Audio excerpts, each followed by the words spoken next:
Welcome to our channel. ఈరోజు మనము సాంబార్ పొడిని హోమ్మేడ్ సాంబార్ పొడిని ఎలా తయారు చేసుకుందామో చూద్దాం. దానికై కందిపప్పు 1 కప్పు, శనగపప్పు 1 కప్పు, ఒక వెల్లుల్లి గడ్డని, తర్వాత 1 కప్పు ఎండుమిరపకాయలని తొడిమలు తీసేసి తీసుకోవాలి. ధనియాలు కూడా 1/2 కప్పు తీసుకోవాలి. ఎండుమిరపకాయలని ఇలా తుంచాలి. వాటి మధ్యకి తుంచితే అందులో బూజు అలాంటివి ఉంటే తీసేయడానికి వీలుగా ఉంటుంది. పసుపును కూడా తీసుకోవాలి.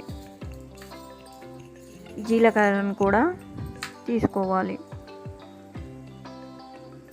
1 కప్పు బియ్యము, కందిపప్పు, శనగపప్పు ఈ మూడింటిని కలిపి 1 కప్పు తీసుకోవాలి. వీటిని రోస్ట్ చేసుకోవాలి లైట్గా. కరివేపాకును కూడా ఈ విధంగా రోస్ట్ చేసుకోవాలి. దానికోసమై ఒక ప్యాన్ వేడి చేసుకొని ఆ ప్యాన్ వేడెక్కిన తర్వాత దాంట్లో ధనియాలను,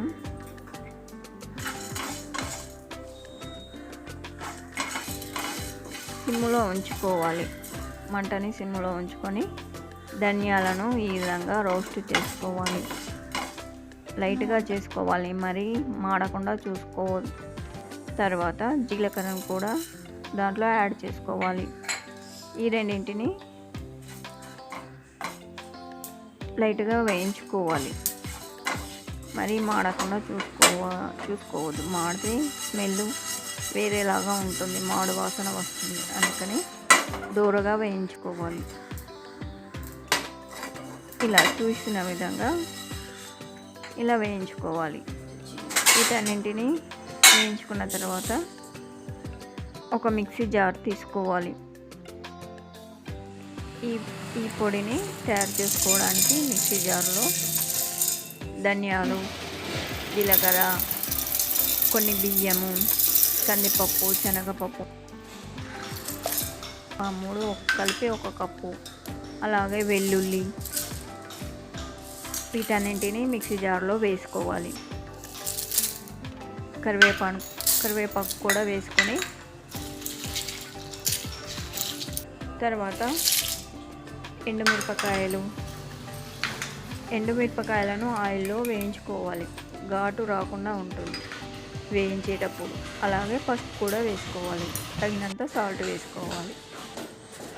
వీటన్నింటినీ వేసిన తర్వాత బాగా సన్నగా పట్టుకోవాలి. ఈ సాంబార్ పొడిని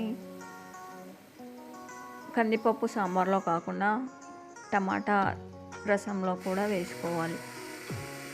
వేసుకోవడానికి కూడా చాలా బాగుంటుంది. ఇలా సన్నగా పట్టుకోవాలి. ఇలా రుచికరమైన సాంబార్ పొడి తయారవుతుంది. ఇలాగే మరిన్ని వీడియోలను